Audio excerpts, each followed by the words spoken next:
The universe doesn't break its own rules. Gravity is gravity. Thermodynamics is thermodynamics. When a comet swings around the sun, it follows a script written in mathematics so precise we can predict its position years in advance down to the kilometer. On August 15th, 2025, when 3I Atlas made its closest approach to our star, every astronomer watching expected it to behave exactly as the equations demanded. By October, those same astronomers were staring at their screens in disbelief, checking their instruments, recalculating trajectories, and quietly asking each other a question nobody wanted to voice out loud. What if we're watching something that shouldn't be possible? This isn't speculation. This isn't clickbait. This is happening right now, in real time as I'm recording this in early November 2025. An interstellar visitor, a comet from beyond our solar system, is accelerating away from the sun when every law of physics says it should be slowing down. It's getting brighter when it should be fading into darkness. And it's doing things with its trajectory that have professional astrophysicists using phrases like, "I've never seen this before," and "we need to fundamentally reconsider our models." If this mystery has you hooked the way it has the entire astronomical community, make sure to hit like and subscribe. Drop a comment with where you're watching from and your theory about what's happening. Share this video because right now we're all witnesses to something that might rewrite the textbooks. Stay with me until the end, because what we're seeing might be the most important astronomical observation of the decade, or something even more profound than that. Let me walk you through exactly how this unfolded, because the timeline itself tells a story almost as strange as the object's behavior. On July 1st, 2025, the Atlas survey system flagged an unusual object moving through Virgo. Within 72 hours, preliminary orbital calculations came back with results that made researchers sit up and take notice. Hyperbolic trajectory, eccentricity greater than 1. This thing came from interstellar space, and after its brief visit, it's leaving forever. That made it special, only the third confirmed interstellar visitor in human history after Oumuamua in 2017 and 2I Borisov in 2019. August 15th marked Perihelion, closest approach at 0.65 astronomical units inside Venus's orbit. The comet brightened as expected, its coma expanded, everything looked textbook normal. Astronomers observed it intensely for 2 weeks, then attention shifted. 3I Atlas was expected to follow the script, fade quietly as it moved away from the sun and drift back into interstellar space. September passed with routine observations showing the comet fading as predicted. Everything normal. But on October 12th, an amateur astronomer in Australia noticed something odd. 3I Atlas looked brighter than it should. He posted his observation online, and within hours, 3 other observers confirmed it. Within days, professional observatories turned their instruments back toward the comet. The results came back on October 28th, and they made no sense whatsoever. The comet wasn't just brighter, it was accelerating, moving faster than gravity alone could explain. And the acceleration wasn't directed radially away from the sun like standard outgassing would produce. It was pointed along the comet's direction of travel, like thrust from an engine. By November 1st, every major observatory that could see the object had it on their schedule. Emergency telescope time was being allocated. Papers were being rushed into preparation. And in private communications between researchers, the language was unusually careful, unusually hesitant, because what they were seeing violated expectations so profoundly that even describing it felt dangerous. Before we dive into the weirdness, understand what normal looks like. Comets are frozen chunks of ice and rock. When approaching a star, increasing heat causes ices to sublimate, creating the coma and tail. The physics is elegant. Approach perihelion, solar heating intensifies, outgassing increases, comet brightens. After perihelion, the process reverses. The comet moves farther, temperature drops, outgassing decreases, coma shrinks, brightness fades. There's a secondary effect called non-gravitational acceleration. When ice sublimates on a rotating nucleus, escaping gas acts like a tiny rocket thruster, pushing the comet slightly off its gravitational trajectory. We've observed this in many comets. We can model it, predict it. The effect is small, typically a few millimeters per second squared, and it's strongest near perihelion when outgassing is most intense. As the comet moves away and cools, the acceleration weakens and becomes negligible. Every comet we've ever observed follows this pattern. Until October 2025, when 3I Atlas decided that rules are optional. Let me be precise about what observations are showing. As of early November 2025, 3I Atlas is approximately 1.4 astronomical units from the sun, moving outward at high velocity. At this distance, solar heating is weak, surface temperature around negative 150 degrees Celsius. Water ice doesn't sublimate at that temperature. Even carbon dioxide ice should be producing minimal outgassing. What we observe instead is a comet that's accelerating, not coasting, not decelerating, but actively speeding up. The magnitude is approximately 5 millimeters per second squared, which might sound small but is enormous for an object that should be dormant. For context, that's roughly 5 times the non-gravitational acceleration that Oumuamua showed, and Oumuamua caused years of heated debate precisely because its acceleration was so unusual. But here's where it gets truly bizarre. The direction of acceleration doesn't match any standard outgassing model. If this were normal cometary activity, the acceleration vector should point roughly radially away from the Sun. What's actually observed is acceleration primarily along the comet's velocity vector, in the direction it's already traveling. Imagine a car on a highway being pushed from behind rather than from the side. That's not how wind works. That's not how outgassing works. The brightness is equally wrong. Between October 12th and November 5th, the comet brightened by approximately 0.8 magnitudes, more than doubling in apparent brightness while moving farther from both the Sun and Earth. The coma, which should be collapsing, is maintaining its size. Spectroscopic observations add another layer of strangeness. The emission lines from water and carbon dioxide are weak. There are emission lines nobody can definitively identify. Sodium emission is unusually strong. There's a persistent iron emission line that makes no sense. Iron doesn't sublimate at these temperatures. The rotation provides yet another puzzle. Light curve analysis reveals the rotation period is decreasing. In August, the comet was rotating with a period of 8.2 hours. By late October, that period had decreased to 7.1 hours. The comet is spinning faster. Objects don't spontaneously spin up without external torque. When you put all these observations together, the brightness increase, the anomalous acceleration, the unusual spectra, the rotation acceleration, you're left staring at data that doesn't fit into any box we've constructed. Every individual anomaly might be explainable with creativity and favorable assumptions, but the combination, all happening simultaneously, strains every natural explanation to the breaking point. The initial response from the professional astronomical community was predictable. Check the data, verify the measurements, make sure this isn't instrumental error. Between October 28th and November 2nd, multiple observatories independently confirmed the anomalies. Different telescopes, different instruments, different observers, all seeing the same impossible behavior. On November 3rd, the Minor Planet Center issued a quiet notice requesting additional observations. The language was careful, clinical. Objects showing unexpected photometric and astrometric behavior. Translation: we don't know what's happening and we need more eyes on this immediately. Private communications between researchers reveal a different tone. I've triple-checked everything. The acceleration is real. Does anyone have a model that fits this? We need to talk about what we're not talking about. NASA issued a public statement on November 5th, carefully worded. Interstellar Object 3I Atlas continues to provide valuable scientific data. Observations indicate complex activity requiring further analysis. What they didn't say was louder. No mention of acceleration, no acknowledgement of the anomalies, just complex activity and further analysis. What makes this reaction unusual is the absence of confidence. Normally, when something unexpected happens, researchers propose competing explanations almost immediately. Here, the silence suggests something different. Nobody has a theory they're confident enough to defend publicly. Everyone is waiting for more data before putting their reputation behind an explanation. In hallways, at conferences, in late-night emails between colleagues, the conversations are franker. Some researchers think we're seeing exotic ice compositions. Others suspect unusual internal structure. A few very quietly mention the possibility that we're looking at something we don't have a category for yet, something that sits uncomfortably between natural and artificial.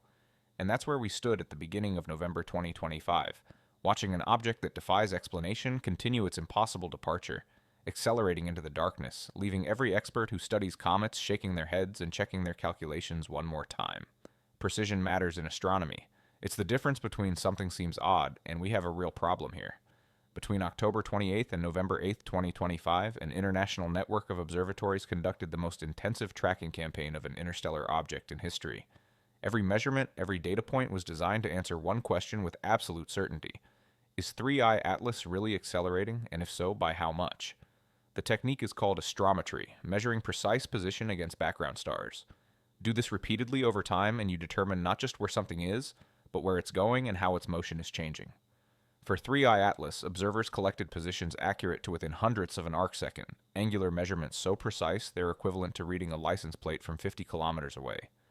Those positions were fed into orbit determination software that calculates trajectories by fitting observations to gravitational models.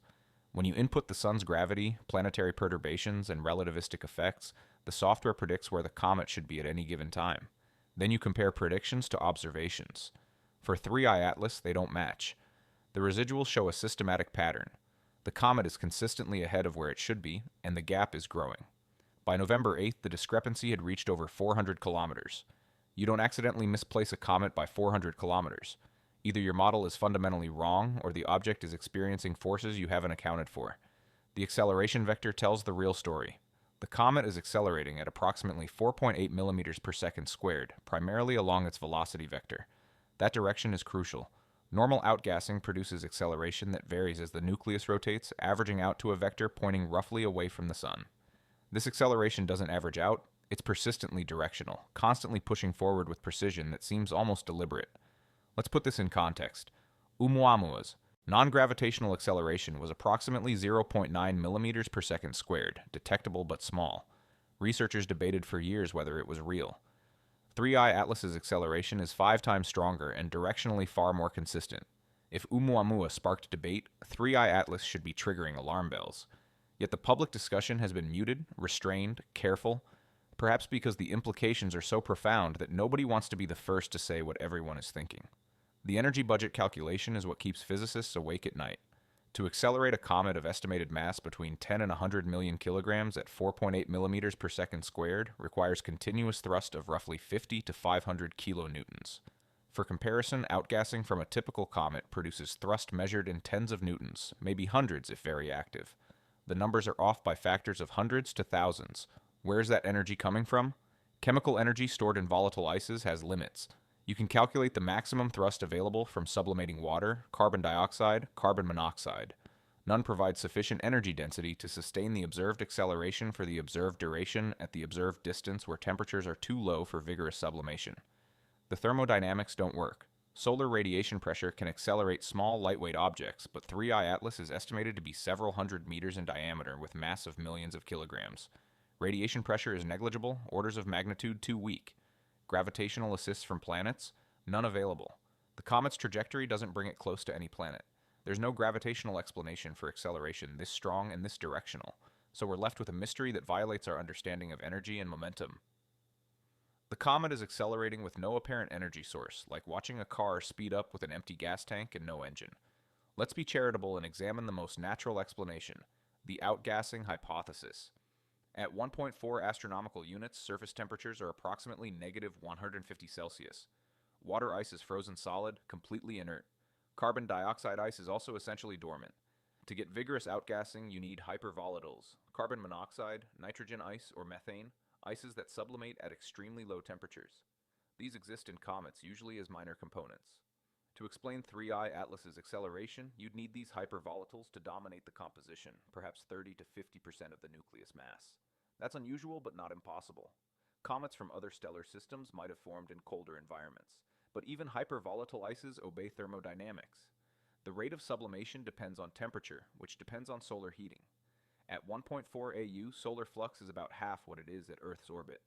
When you calculate expected gas production rates based on temperature and composition, you get rates insufficient to explain the observed acceleration by factors of 3 to 10.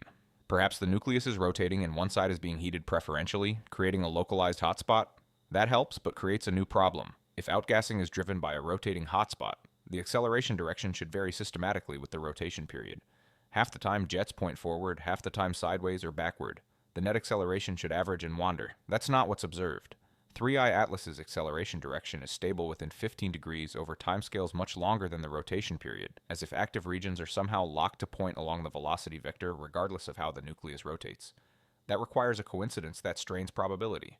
Then there's the spectroscopic problem. If the comet is outgassing vigorously enough to produce the observed acceleration, we should see strong emission lines from whatever gas is escaping. The spectral lines are there, but they're weak, far weaker than the acceleration suggests. It's like hearing someone claim they're shouting while barely moving their lips. The intensity of spectral emission should be proportional to gas production, which should be proportional to thrust, which should be proportional to acceleration. Those proportions don't balance. The rotation acceleration provides the final nail. 3I Atlas is spinning up, rotation period decreasing from 8.2 to 7.1 hours over 3 months. That's substantial change requiring significant torque. To produce that torque through outgassing, you need jets positioned very precisely, creating a moment arm that spins the nucleus faster while simultaneously providing linear acceleration along the velocity vector. You're asking outgassing to accomplish 2 specific tasks with precise geometry that coincidentally aligns perfectly. The outgassing hypothesis doesn't fail catastrophically. It's possible to construct scenarios with exotic compositions and fortuitous geometries that produce something resembling observed behavior. but it requires stacking unlikely condition on unlikely condition. Each assumption is individually plausible. Together they form a tower of coincidences that starts to look less like explanation and more like desperation. Scientists are trained to prefer natural explanations, to exhaust conventional possibilities before considering exotic alternatives. But there comes a point where the conventional explanation requires so many ad hoc adjustments that you have to ask whether you're explaining the phenomenon or explaining it away. When standard outgassing fails, fragmentation is the next place astronomers look. Comets sometimes break apart, producing unusual activity, sudden brightening, and complex motion. Between October 29th and November 6th, multiple observatories conducted high-resolution imaging campaigns specifically searching for fragmentation evidence. Hubble Space Telescope devoted 4 orbits. Ground-based adaptive optics systems on Keck and VLT pushed to their diffraction limit. The results were unanimous and disappointing. No fragments detected. The nucleus appears intact, a single condensation with no secondary peaks. Imaging reached resolution sufficient to detect fragments separated by more than a few hundred kilometers. If 3i Atlas had fragmented into pieces that drifted apart, we'd see them. We don't. Fragmentation is usually triggered by thermal or tidal stress, both maximizing near perihelion. If 3i Atlas were going to break apart, August would have been the time. The anomalous behavior started in October, 2 months after perihelion, when the comet had moved to less stressful regions. The rotation acceleration argues against fragmentation as well. When comets break apart, angular momentum redistributes chaotically. What's observed is a smooth, steady decrease in rotation period, no jumps, no discontinuities, just consistent spin-up over weeks. That's more characteristic of continuous torque than abrupt fragmentation changes. By early November, after intensive imaging campaigns failed to detect fragmentation signs, most researchers quietly moved this explanation to the bottom of their list. Let's cut through the complexity and ask the blunt question. Where is the energy coming from? 3i Atlas is performing work. Accelerating linearly, spinning faster, maintaining a bright coma, all actions requiring energy. Energy doesn't spontaneously appear. At 1.4 astronomical units, solar flux is about 730 watts per square meter. If 3i Atlas has a nucleus diameter of 600 meters, total intercepted solar power is about 200 megawatts. That sounds like a lot, but most is reflected or re-radiated. Only a fraction goes into sublimating ice, and an even smaller fraction of that converts into thrust. Let's be generous and assume 10% of absorbed solar energy goes into sublimation, that's 20 megawatts, which can sublimate roughly 7 kilograms of water per second. Escaping at typical velocities of 500 meters per second, that produces thrust of about 3,500 newtons. For a comet mass estimated at 10 to 100 million kilograms, that produces acceleration of 0.035 to 0.35 millimeters per second squared. The observed acceleration is 4.8 millimeters per second squared. We're short by factors of 14 to 137. Could there be internal energy stored in the comet? Radioactive decay generates heat in large bodies, but comets are small and have been frozen for billions of years. Chemical energy is another possibility. Clathrates can destabilize explosively, oxidizing compounds could react. But these mechanisms consume reactants. If 3i Atlas has been accelerating at observed levels since mid-October, roughly 25 days, it has expended enormous total energy, around 10 to the 15 joules depending on mass assumptions. That's a petajoule, an absurd amount for chemical reactions in a comet. Electromagnetic effects sometimes come up, but the energy available from electromagnetic interactions is much smaller than radiative flux, orders of magnitude insufficient. So we're left in an uncomfortable position. Every conventional energy source falls short of explaining the observed acceleration and rotation changes, not by narrow margins, but by factors of 10 to hundreds. The energy budget doesn't balance unless something is happening that we haven't accounted for, something that doesn't fit into our current taxonomy of cometary energy sources. That's the mystery at the heart of 3i Atlas.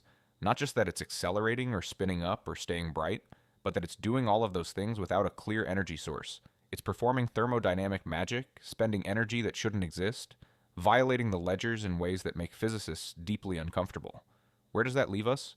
Either our estimates are catastrophically wrong, which seems unlikely given multiple independent analyses, or our models of cometary physics are missing major components, or we're observing something that operates according to principles we don't yet understand. Those aren't comforting options, but they're the options that remain when you eliminate everything else.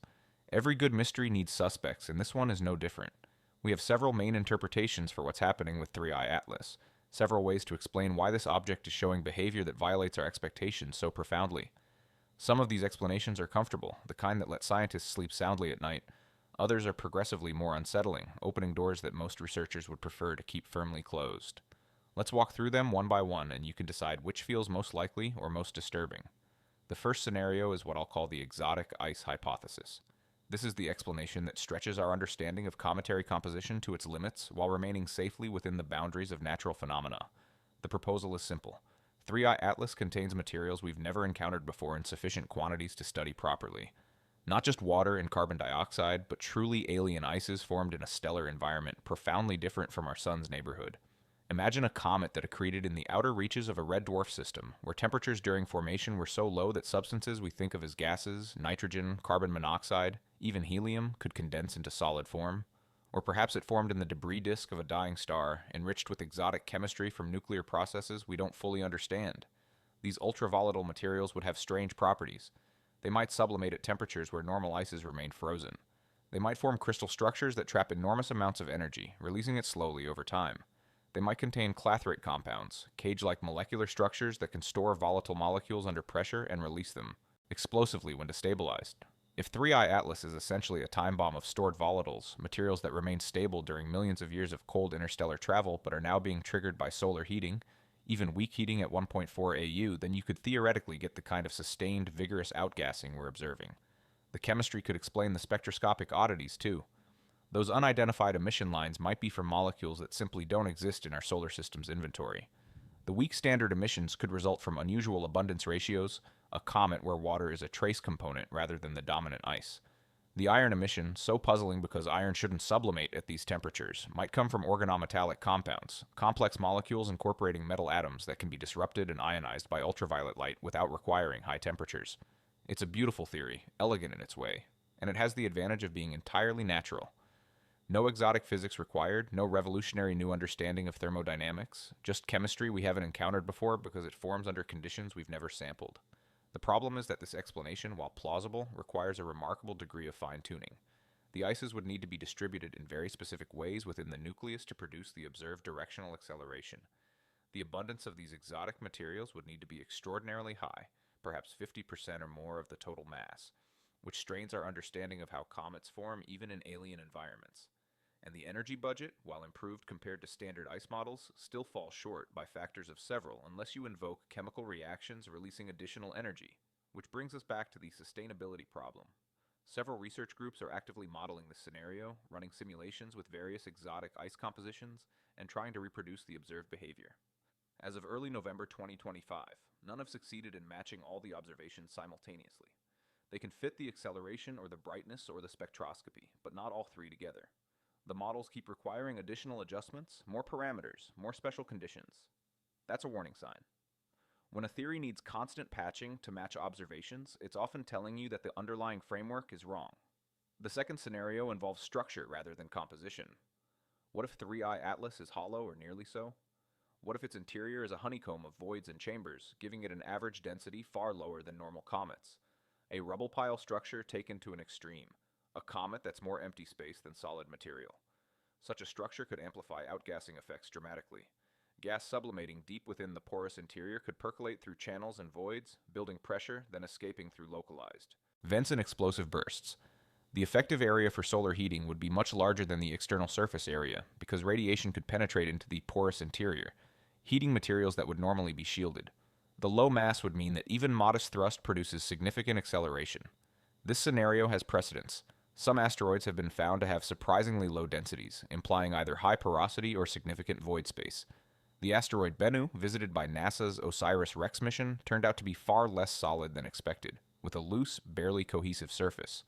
If interstellar objects form differently than solar system bodies, perhaps ejected violently during planetary system upheavals, they might have structures we wouldn't predict based on our local experience. The fragmentation that ejected 3I Atlas from its birth system could have shattered it internally while leaving the exterior relatively intact, creating a fractured, porous nightmare of unstable architecture barely held together by its own weak gravity. But this scenario has its own problems. A highly porous, low-density structure is fragile. The thermal stresses of perihelion passage should have torn it apart. We should see fragments, we should see outbursts as chambers collapse, we should see rapid evolution of the nucleus appearance. We don't see any of that. The nucleus appears stable, intact, showing no signs of structural failure. The light curve is smooth, suggesting a relatively solid body rather than a loose aggregate that might tumble chaotically. And most critically, the hollow structure hypothesis doesn't explain the rotation acceleration. Low density would make the comet easier to spin up with a given torque, but you still need that torque to come from somewhere, and we're back to the same outgassing geometry problems. The third scenario is the one that makes everyone uncomfortable, the explanation that sits on the boundary between natural and artificial. What if 3i Atlas is interacting with the interplanetary environment in ways we haven't fully characterized? What if there are electromagnetic effects, plasma physics phenomena that can transfer momentum and energy at levels far beyond what our current models predict? Comets do have complex plasma environments. When solar wind, that stream of charged particles flowing from the sun, encounters a comet's coma, it doesn't just blow past, it interacts.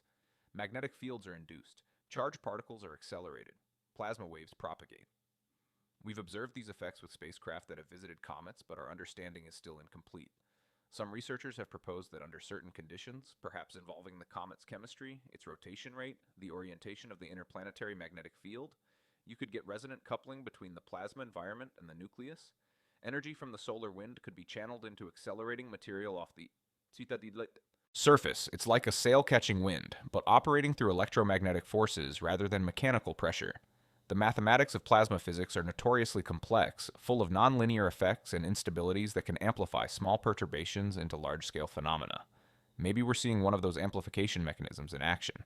The initial enthusiasm for this explanation faded quickly when researchers actually ran the numbers. The energy flux available from solar-wind interactions is simply too small. Even if you could capture and redirect it with 100% efficiency, which is physically impossible, you'd still fall short of the required power by orders of magnitude. Plasma effects can produce interesting optical phenomena, they can generate X-rays and radio emissions, but they can't provide the sustained, powerful thrust needed to explain 3i Atlas's acceleration. Unless, and this is where things get truly speculative, unless the comet is doing something active with its plasma environment, not just passively interacting, but somehow manipulating it, channeling it, using it in ways that require a level of organization we don't associate with natural objects. And that brings us inevitably to the fourth scenario. The one nobody wants to write in peer-reviewed papers. The one that ends careers if you advocate for it too loudly without extraordinary evidence. The artificial propulsion hypothesis. I need to be absolutely clear about something before going further. There is no direct evidence that 3i Atlas is artificial. None. No radio signals, no visible structures, no spectral signatures of manufactured materials. What we have is behavior that, despite intensive effort by very smart people, hasn't been adequately explained by natural mechanisms. When you eliminate the impossible and the highly improbable, what remains, no matter how uncomfortable, deserves consideration. If you were an intelligence capable of interstellar travel and you wanted to send a probe to study another stellar system, how would you design it? You'd want it to look natural, to avoid detection and to avoid biasing the observations of any civilization you were studying. You'd make it from materials similar to natural interstellar objects, ice and rock and organic compounds that would withstand the journey and provide raw materials for energy or manufacturing. You'd use the target star's gravity for course corrections, swinging close during perihelion when solar heating would camouflage any artificial energy expenditure. You'd make minimal propulsive adjustments, just enough to alter your trajectory for whatever scientific objectives your mission requires. You'd time those adjustments carefully. Not during approach when you're under intense scrutiny, but afterward, when the local civilization expects you to simply fade away quietly. You'd apply thrust along your velocity vector because that's the most efficient way to change orbital energy and escape velocity. You'd keep your acceleration modest, staying within the realm of what might be explained by natural outgassing, even if the explanation requires stretching plausibility. You'd spin up your rotation, not randomly, but systematically, perhaps to stabilize your orientation or to power internal systems through rotational energy storage. What I'm describing, and I want to emphasize this is speculation for the sake of completeness, matches the observed behavior of 3i Atlas remarkably well. Too well for comfort. The timing of the acceleration increase starting in October, 2 months after perihelion when scientific attention had diminished. The directionality of the thrust, precisely along the velocity vector rather than the radial direction natural outgassing would favor. The rotation spin-up, smooth and controlled rather than chaotic. The energy budget problem, which disappears if you're allowed to invoke an internal power source that doesn't rely on solar heating. The spectroscopic oddities, which might reflect surface contamination from whatever propulsion system is operating, rather than bulk composition. I can already hear the objections, and they're valid. Extraordinary claims require extraordinary evidence. We should not invoke artificial explanations when natural ones might suffice. The history of astronomy is full of seemingly anomalous observations that eventually received mundane explanations. Pulsars, those precise cosmic clocks, were briefly considered as possible beacons from extraterrestrial civilizations, before being identified as rapidly rotating neutron stars. Fast radio bursts sparked speculation about alien communications before being traced to natural astrophysical sources, probably magnetars. Every generation of astronomers discovers phenomena that briefly seem inexplicable before yielding to deeper understanding. But here's the thing that keeps this possibility alive in quiet conversations, in private emails between colleagues who trust each other not to leak to the media. Oumuamua, the first interstellar visitor, also showed anomalous acceleration. 2 out of 3 confirmed interstellar objects have now displayed behavior that strains natural explanations. That's not a large sample size, but it's a disturbing ratio. If interstellar objects commonly behave strangely, it suggests our models of cometary physics are fundamentally incomplete. If they rarely behave strangely, then we've been remarkably unlucky, or fortunate depending on your perspective, to detect the unusual ones. There's another possibility, darker and more subtle. What if some interstellar objects are natural and some aren't? What if there's a population of artificial probes drifting through the galaxy sent by various civilizations over millions of years, and they occasionally pass through stellar systems like tourists on a cosmic highway? They'd be rare, vastly outnumbered by natural debris, but not so rare that you'd never encounter one if you watched carefully enough. The universe is old, 13.8 billion years. Technological civilizations could have arisen, flourished, and vanished millions of years ago, leaving behind their artifacts still functioning, still collecting data, still transmitting to receivers that no longer exist. That's the thought that haunts discussions of 3i Atlas in ways that the technical details of thrust vectors and energy budgets don't quite capture. The possibility that we're not just observing an unusual natural phenomenon, but that we're being observed. That somewhere in the cold interior of that tumbling nucleus, instruments might be recording Earth's emissions, cataloging our presence, adding us to a database of inhabited systems compiled by minds we can't imagine and will never meet. It's a lonely thought and an awe-inspiring one, the idea that the universe might be far less empty than the vast silences suggest. As of November 8th, 2025, these scenarios, exotic ices, hollow structure, plasma interactions, and artificial propulsion, represent the main categories of explanation being discussed. Some researchers are working hybrid models, combining elements from multiple scenarios. Perhaps 3i Atlas has unusual composition and unusual structure, or perhaps natural plasma effects are being amplified by specific geometric or chemical conditions. The scientific process is grinding forward, observations accumulating, models being refined, papers being written and revised and submitted for peer review. Eventually, one explanation will emerge as more consistent with the data, or new observations will point definitively toward an answer. But right now, in this moment of genuine uncertainty, we're in that rare and uncomfortable space where multiple wildly different explanations remain viable. The exotic but natural, the strange but explainable, and the possibility that defies our assumption of cosmic solitude. Each camp has its advocates, each has its problems, and none has the decisive evidence that would settle the debate. That's where good science lives, in the tension between competing ideas, in the gap between what we know and what we suspect. It's also where the most profound discoveries hide, waiting for someone to ask the right question or make the right observation that suddenly makes everything clear. What happens next depends on what we're willing to look for and what we're prepared to find. When something genuinely mysterious appears in the sky, when an object defies explanation and challenges our understanding of how the universe works, the astronomical community responds with a kind of organized intensity that's remarkable to witness. Between late October and the first week of November 2025, 3i Atlas became the most observed object in the solar system outside of the Sun and Earth's moon. Every major telescope that could point toward it did. Every instrument that might reveal some new aspect of its behavior was deployed. The campaign was global, coordinated, urgent, driven by the recognition that this object would eventually fade beyond detectability, and the window for gathering data was closing. Ground-based observatories led the charge. The twin Keck telescopes in Hawaii, among the largest optical telescopes on Earth, devoted multiple nights to 3i Atlas spectroscopy and high-resolution imaging. Their adaptive optics systems, using deformable mirrors to correct for atmospheric turbulence in real time, push toward diffraction-limited performance, squeezing out every bit of resolution the laws of optics allow. The European Southern Observatory's Very Large Telescope in Chile, actually 4 separate 8-meter telescopes that can work independently or in combination, contributed both spectroscopy and the ultraviolet through near-infrared and interferometric imaging that combines light from multiple telescopes to achieve resolution beyond what any single instrument can provide.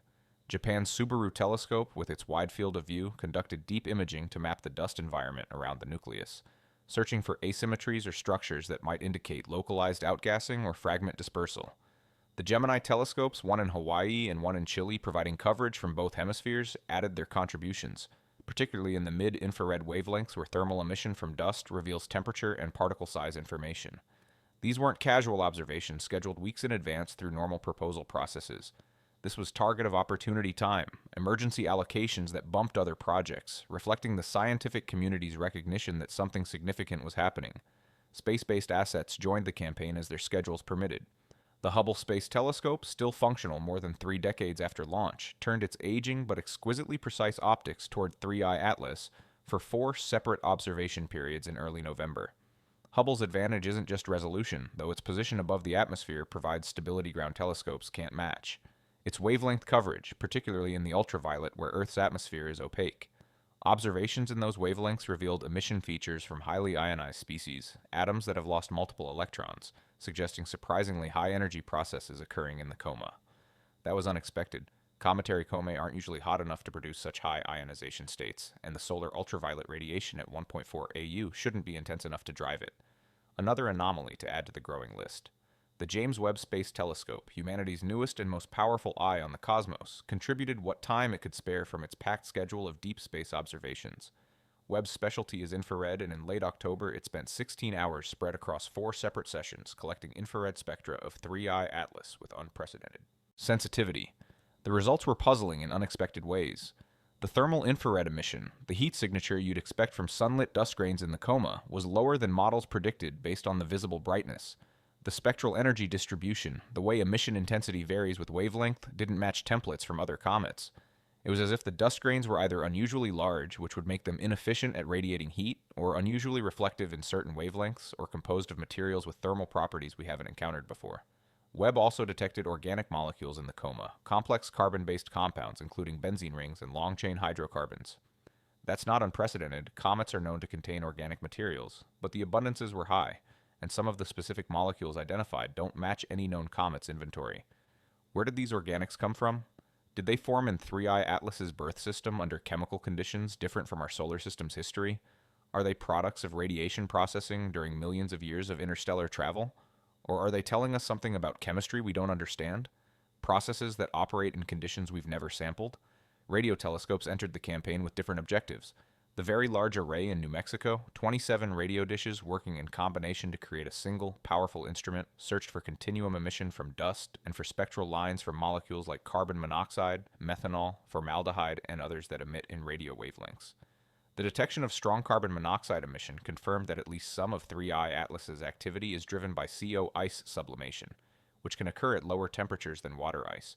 But the CO emission was episodic, pulsing with the 7.1-hour rotation period in ways that suggested localized active regions, probably near the poles where they could remain sunlit for extended periods as the nucleus rotates.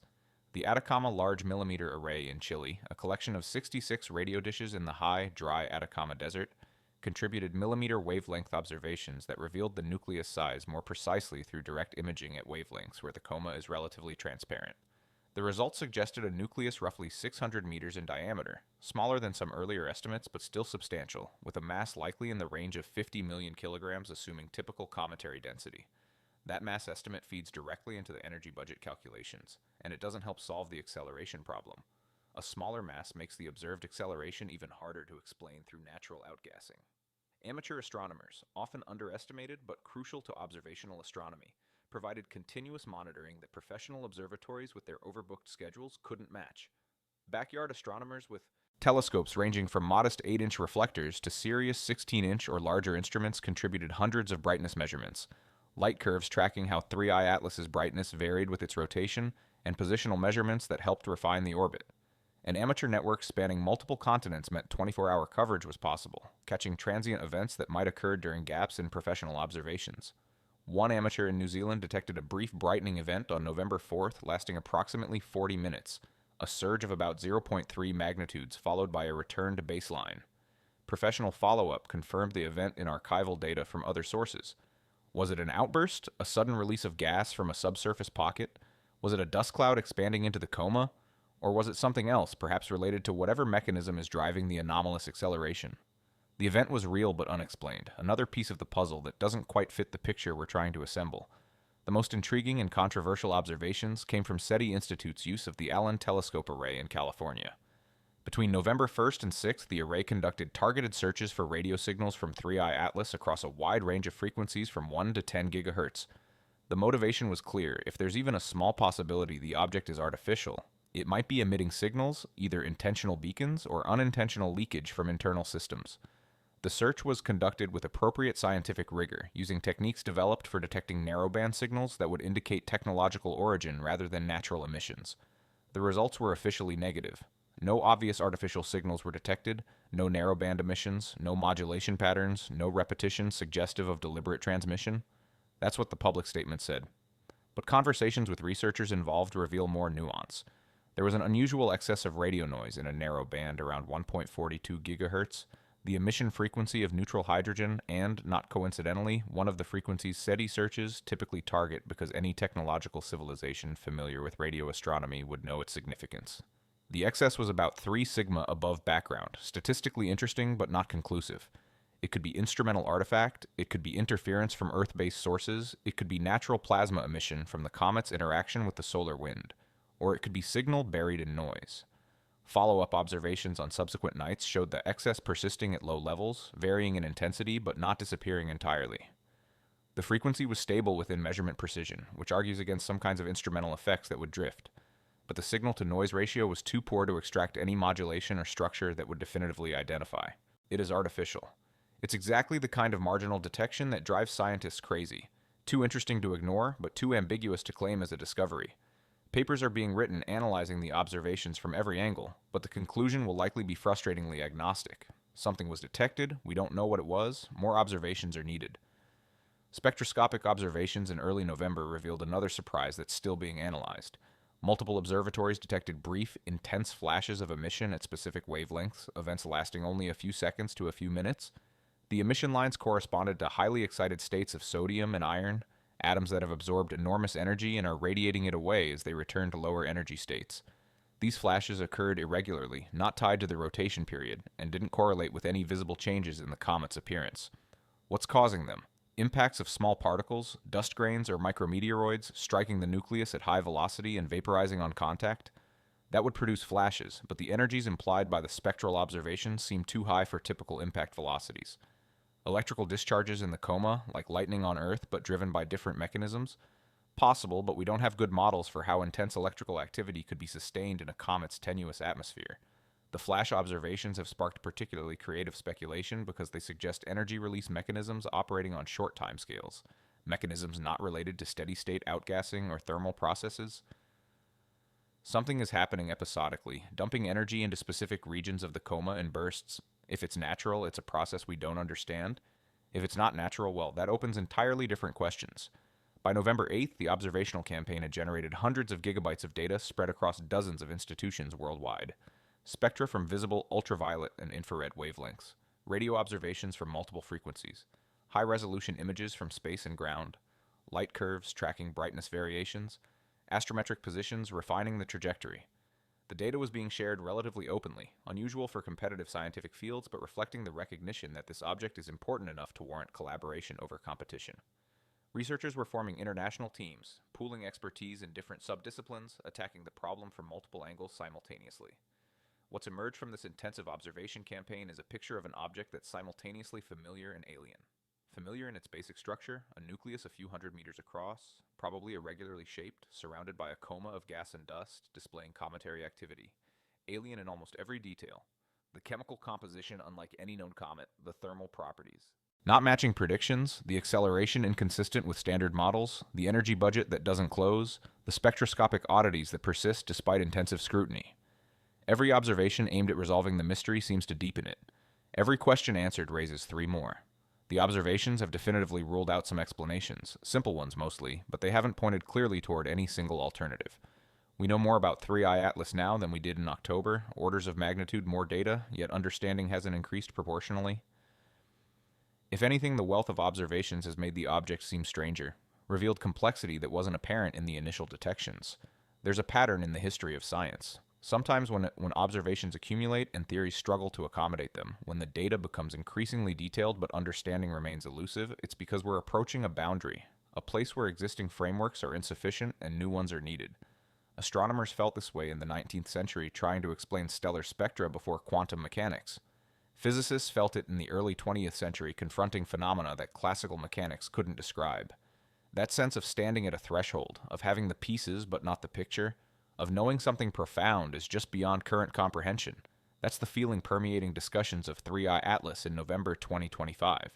The object will continue to be observable for several more weeks, perhaps into early December, before it fades beyond the reach of even the largest telescopes. Every night counts. Every observation might be the one that provides the key insight, the crucial piece of data that makes everything else fall into place. Or the observations might end with 3i Atlas departing into interstellar space, accelerating away from the sun, leaving behind only data and unanswered questions and the uncomfortable feeling that we've witnessed something important without fully understanding what it meant. We need to zoom out now, pull back from the technical details, and examine what 3i Atlas means in the broader context of our understanding, or misunderstanding, of interstellar visitors. Because this object isn't arriving in a vacuum of knowledge. It's the third confirmed interstellar object we've detected, and the pattern emerging from these three visitors is starting to tell a story that's either about the profound diversity of objects drifting between the stars, or about something stranger that we're not quite ready to articulate. Let's establish the historical context, because it matters enormously. Before October 19, 2017, interstellar objects were theoretical constructs, mathematical predictions based on stellar dynamics and planetary formation models. We knew they had to exist. When planetary systems form and evolve, gravitational interactions inevitably eject some fraction of material into interstellar space.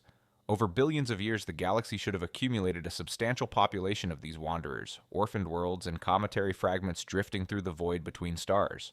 But theory and observation are different things, and until 2017, we'd never actually caught one passing through. Then came Watmars'ai Oumuamua, Hawaiian for scout or first distant messenger. The Pan-STARRS survey spotted it as a faint, fast-moving object already outbound from the inner solar system. By the time astronomers realized what they were seeing, Oumuamua was already past perihelion and heading back to interstellar space. Observations were frantic, desperate, trying to characterize this visitor before it faded from view. What they found was profoundly weird. The object showed non-gravitational acceleration, deviating from a purely gravitational trajectory in ways that suggested some force was pushing it. But it showed no coma, no tail, no visible outgassing that would explain the acceleration. Its light curve indicated extreme elongation, either a cigar shape or a pancake, with an axis ratio of at least 6.1, possibly 10.1, far more extreme than any asteroid or comet we'd seen before. The debates about Oumuamua continue to this day. Most astronomers favor natural explanations, exotic perhaps, but natural. Maybe it was a hydrogen iceberg, frozen H2 sublimating invisibly. Maybe it was a nitrogen ice fragment from a Pluto-like world, evaporating without producing a visible coma. Maybe the extreme shape was real, a shard of rock tumbling through space. Avi Loeb at Harvard proposed an alternative that earned him both attention and criticism. Maybe it was artificial, a light sail from an extraterrestrial civilization, either derelict space junk or an active probe. The idea wasn't crazy, just uncomfortable. Light sails would show exactly the kind of acceleration Oumuamua displayed, pushed by solar radiation without visible outgassing. But extraordinary claims require extraordinary evidence, and the evidence remained ambiguous. 2 years later came 2I Borisov, discovered by Gennady Borisov in August 2019, the same amateur astronomer whose name would later be attached to the mysterious C2025 V1 object discovered alongside 3I Atlas. But 2I Borisov was reassuringly normal. It looked like a comet, acted like a comet, showed a proper coma and tail, followed predictable outgassing patterns. Its composition was somewhat unusual, carbon monoxide richer than typical solar system comets, but that made sense for an object from another stellar environment. Astronomers breathed a collective sigh of relief. Okay, Oumuamua was a weird outlier, but interstellar visitors in general are basically normal, just comets and asteroids from other stars, nothing to worry about. Then 3I Atlas appeared in July 2025 and proceeded to violate that comfortable assumption. Interstellar origin like the previous two? Check. But behavior more anomalous than Oumuamua. Acceleration stronger and more persistent. Chemistry stranger than Borisov. Energy budget that doesn't close. Rotation changes that defy explanation. We're 3 for 3 on detecting interstellar objects, and 2 out of 3 are deeply weird. That ratio is troubling. Either the weird ones are actually common and we've been cosmically unlucky, or fortunate, depending on your perspective, to detect them preferentially. Or the population of interstellar objects is genuinely diverse, containing both mundane rocks and ices alongside whatever Oumuamua and 3I Atlas represent. Let's talk about where 3I Atlas is going, because trajectory matters. Based on current observations and accounting for the anomalous acceleration, which changes the calculation significantly, the comet is heading outbound on a hyperbolic trajectory with an eccentricity of approximately 1.04. That means it's moving fast enough to escape the solar system permanently, and once it's gone forever. The outbound direction points roughly toward the constellation Lynx, a faint and unremarkable patch of northern sky. If you project the trajectory forward, trace the path 3I Atlas will follow over tens of thousands of years. The nearest star in that general direction is Gliese 317, a red dwarf approximately 50 light-years away.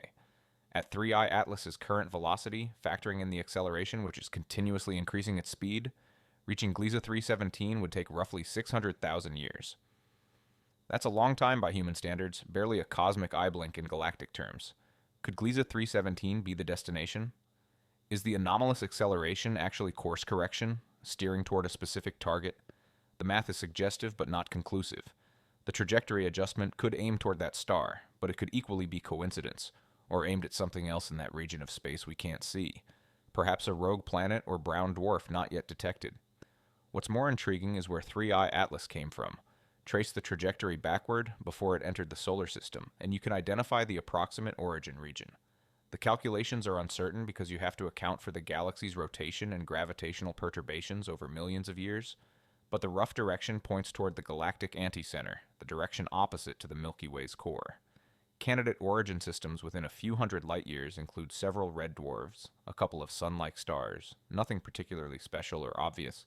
The travel time from any of them would be 2 to 5 million years minimum, assuming the object has been moving at roughly its current speed throughout the journey. That raises uncomfortable questions about preservation and stability. Could a comet maintain structural integrity over millions of years of interstellar travel? Cosmic rays would bombard it continuously, radiation processing that would alter surface chemistry and potentially damage internal structure. Impacts. With interstellar dust, rare but not impossible over such timescales, would erode surfaces. If 3I Atlas is a natural comet ejected from another system millions of years ago, it's been through a lot, and its current behavior might reflect damage or evolution we don't understand. Earth's response to 3I Atlas has been muted publicly but intense privately. NASA convened an emergency panel in late October bringing together experts in cometary science, orbital dynamics, astrobiology, and even SETI researchers to discuss the observations and their implications. The meetings, some of which were classified because they touched on national security implications of potential non-terrestrial technology, produced no consensus. The European Space Agency issued careful statements emphasizing the scientific value of the observations while avoiding any mention of the more exotic interpretations. Behind closed doors, conversations were franker. There were discussions about launching a mission, a fast flyby probe that could reach 3I Atlas within a few months and collect close-range data. The technology exists. We have propulsion systems capable of high velocity, we have instruments that could analyze the composition and structure up close, answer definitively whether this is natural or something else. But the timeline is brutal. By the time you could design, build, launch, and fly a mission, 3I Atlas would be too far away, moving too fast, beyond reach of anything we could throw at it with current technology. The window to intercept was in July and August 2025 before anyone realized how anomalous this object would become.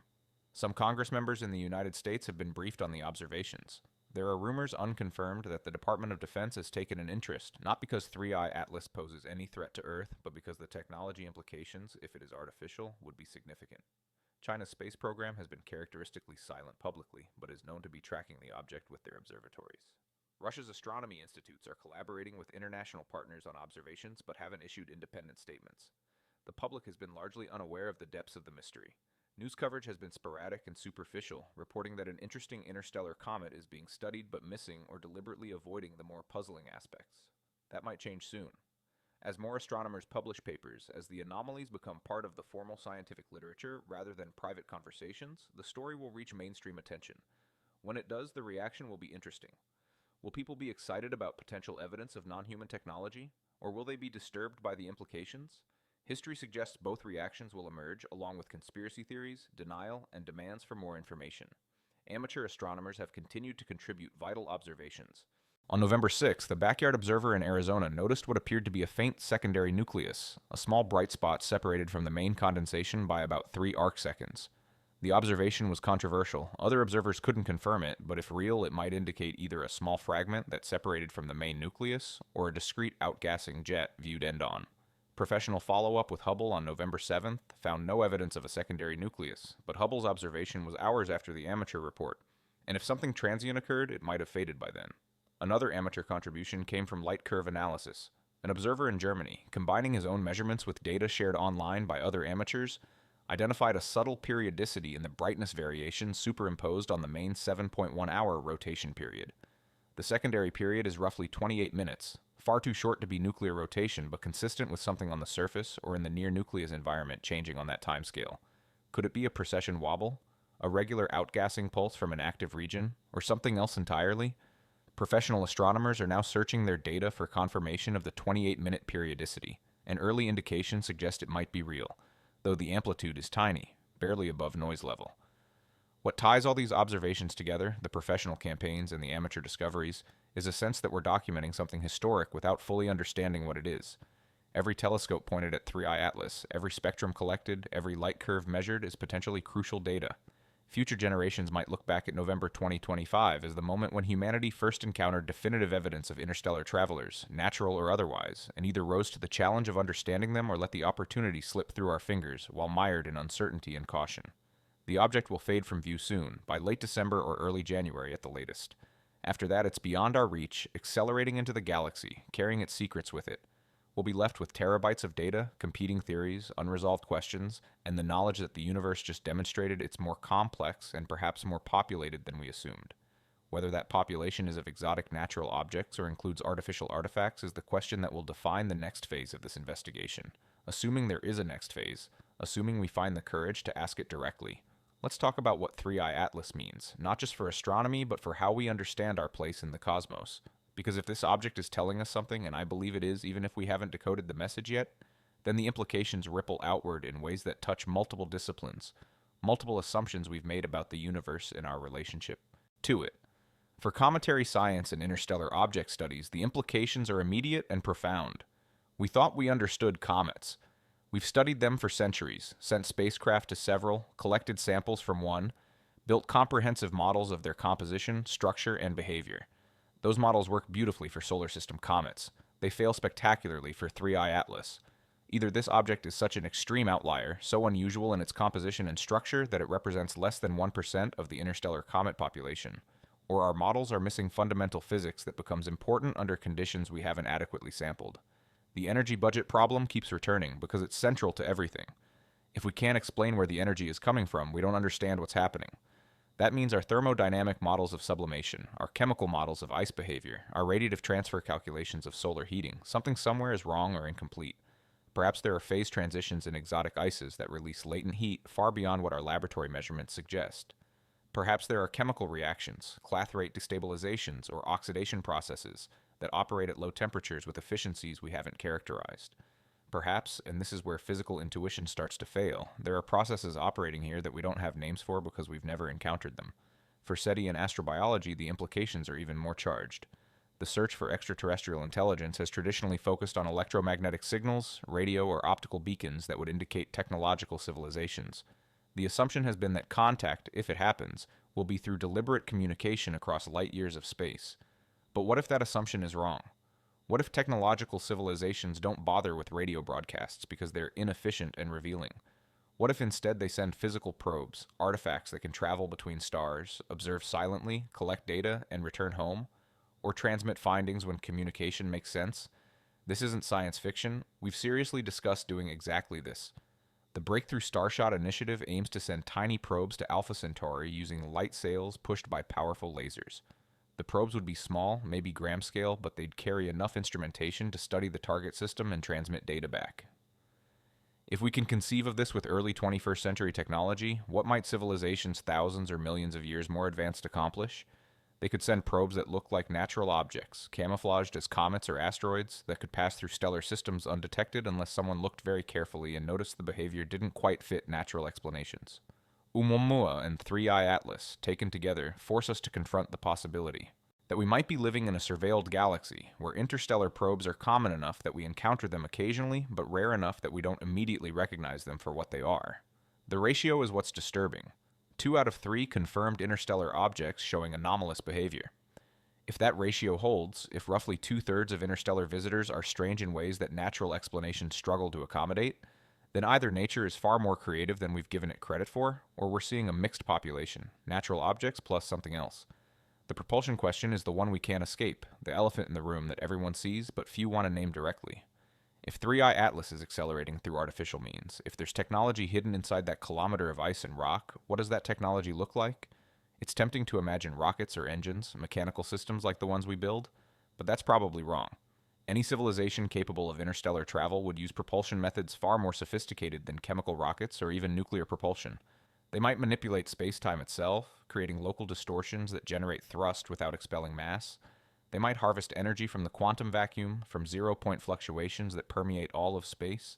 They might use electromagnetic fields in ways our physics hasn't discovered yet, creating forces that push against the interplanetary medium or the fabric of space itself. The point is, we wouldn't recognize the propulsion system even if we could examine it up close. It would look like exotic material, maybe crystalline structures or metamaterials with properties that don't match anything in our experience. The waste heat, the signatures we'd expect from energy expenditure, might be channeled in ways that minimize detection or converted into forms we're not measuring. The infrared deficit observed by Webb, the fact that 3i Atlas isn't producing the heat signature its brightness and acceleration would suggest, could be evidence of exactly this kind of exotic energy management. Let me be clear about the epistemological trap we're in. To prove something is artificial, you need to demonstrate design, intentionality, function that serves a purpose rather than emerging from natural processes. That's difficult to do from a distance. You can identify anomalies, behaviors that natural explanations don't accommodate easily, but anomaly isn't proof of artificiality. It's merely suggestive. The only way to know for certain would be to intercept the object, examine it up close, potentially capture it, and take it apart. We can't do that with 3i Atlas. It's moving too fast, it's too far away, and by the time we realized it was interesting, the window for interception had closed. This creates a frustrating situation where definitive answers are impossible, but probabilities can be debated endlessly. Some researchers will assign high probability to natural explanations, because that's where Occam's razor points. The simplest explanation that fits the data, even if it requires stretching some parameters. Others will assign non-trivial probability to artificial explanations, because the natural ones are struggling so badly, requiring multiple coincidences and poorly constrained parameters. Both positions are defensible. Both are incomplete. The honest answer is we don't know, and the we don't know might persist for years or decades until either better observations of future interstellar objects provide clarity or someone develops a theoretical framework that makes everything fall into place. What happens next in the immediate practical sense is that 3i Atlas will continue to be observed until it fades below detection thresholds, probably in late December 2025 or early January 2026. The data will be analyzed exhaustively, papers will be published throughout 2026 and beyond, and competing theories will battle in peer review. Some consensus might emerge, or the community might remain divided, different camps advocating different interpretations with the evidence insufficient to force resolution. But there's a larger next, a question of how humanity prepares for future encounters. Because there will be future encounters. Interstellar objects aren't unique rarities anymore. We've detected 3 in 8 years, and as our survey capabilities improve, we'll detect more. The Large Synoptic Survey Telescope, now operating as the Vera Rubin Observatory, will scan the entire visible sky every few nights with unprecedented sensitivity. It will find dozens or hundreds of interstellar visitors over the next decade. Some will be mundane, objects that fit our models and don't generate much excitement. Others might be as strange as Oumuamua and 3i Atlas, or stranger. The question is whether we'll be ready. Ready in a technical sense, having fast response spacecraft capabilities that can launch toward interesting objects within weeks rather than years. Ready in a scientific sense, with theoretical frameworks flexible enough to accommodate new phenomena rather than rejecting them because they don't fit existing boxes. And ready in a philosophical sense, prepared for the possibility that some of what we encounter might be artifacts, that the universe might contain evidence of other civilizations, and that finding that evidence will change everything about how we see ourselves and our future. There's something else worth considering here, a pattern that's been emerging across multiple domains of astronomy in recent years. 3i Atlas isn't arriving in isolation, it's part of a broader landscape of phenomena that challenge our comfortable assumptions. Fast radio bursts, those millisecond duration pulses of radio energy from distant galaxies, were discovered in 2007 and remain only partially explained. Some have been traced to magnetars, highly magnetized neutron stars, but others defy that explanation. The dimming of Tabby's star, officially KIC 8462852, showed brightness variations so extreme and irregular that natural explanations struggled before dust clouds became the leading hypothesis, though uncertainty remains. Unexpected voids in the cosmic web, regions of space more empty than structure formation models predict. The Hubble tension, the discrepancy between different measurements of the universe's expansion rate that won't resolve despite increasingly precise observations. Each anomaly alone can be filed away as interesting but not paradigm-breaking.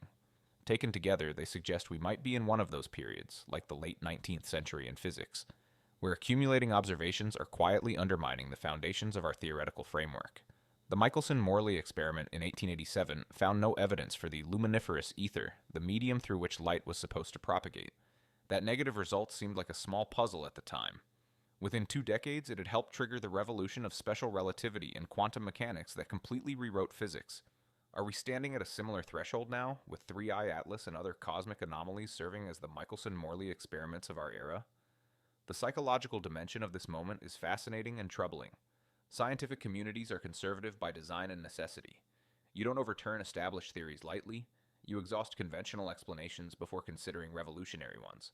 That conservatism has served science well, preventing it from chasing every anomaly into speculative dead ends. But conservatism can also become orthodoxy, where the desire to preserve existing frameworks prevents recognition of genuinely new phenomena. The history of science is full of discoveries that were initially resisted not because the evidence was weak, but because the implications were uncomfortable. Continental drift, proposed by Alfred Wegener in 1912, was ridiculed for decades before plate tectonics vindicated him. The bacterial cause of ulcers, discovered by Barry Marshall and Robin Warren, was dismissed for years before becoming medical orthodoxy. Right now, as I'm recording this in early November 2025, we're standing at one of those inflection points that occasionally appear in the history of science. Not the moment of discovery, that's already passed, but the moment of recognition when accumulating evidence forces us to acknowledge that something significant has happened even if we don't fully understand what it is. The moment when comfortable assumptions start to crack and new possibilities, uncomfortable or exhilarating depending on your temperament, begin to emerge. 3I Atlas is accelerating away from the sun right now, moving at roughly 34 kilometers per second relative to the solar system's center of mass. Every second, it's 34 kilometers farther from us. Every hour, another 122,000 kilometers. Every day, nearly 3 million. The distance is growing, the object is fading, and soon it will be gone, swallowed by the darkness between stars, beyond the reach of our telescopes and our spacecraft, carrying its mysteries back into the galaxy from which it came. We're left with questions that will haunt astronomy for years. Where is the energy coming from? Why is the acceleration directional and persistent? What explains the rotation spin-up? What are those unidentified spectral lines? What caused the episodic flashes of emission? Is the weak radio signal significant or coincidence? And underneath all the technical questions, the one that nobody wants to ask directly but everyone is thinking, are we alone in the universe, or do we just watch something artificial pass through our solar system, observe us as we observed it, and depart carrying data about humanity to whichever minds or algorithms or completely alien forms of intelligence sent it? I don't have answers. Nobody does. What I have is data, observations that don't fit comfortably into existing frameworks, behaviors that strain natural explanations, and a growing sense that the universe is trying to tell us something we're not quite ready to hear. Maybe we're wrong. Maybe clever astrophysicists will crack the problem, find the exotic natural explanation that makes everything make sense, and will look back at this moment as a brief period of confusion before understanding prevailed. That's happened before in astronomy. Pulsars, quasars, gamma-ray bursts all seemed inexplicable when first discovered, all eventually yielded to natural explanations. Or maybe this time is different. Maybe 3I Atlas is the object that forces us to expand our categories, to accept that interstellar space contains more than we imagined, more diversity, more complexity, and possibly more intelligence than our current frameworks accommodate. If so, we're living through a paradigm shift, watching it unfold in real time without yet recognizing its full significance. Future historians, if we have them, might mark November 2025 as the month when everything changed, when humanity encountered definitive evidence of non-human technology, or at least something so anomalous that the distinction between exotic nature and subtle artifice became impossible to maintain. The comet is leaving. The questions remain. And somewhere out there in the cold darkness between the stars, 3I Atlas is accelerating, spinning faster, emitting energy from unknown sources, following a trajectory that might be natural drift or careful navigation. We watched it pass, we measured it as best we could, and now we're left wondering what it saw in us, what data it collected, what conclusions it reached, if conclusions are even the right word for whatever processing occurred in that enigmatic visitor from beyond. The universe is stranger than we imagined, and 3I Atlas just made it stranger still.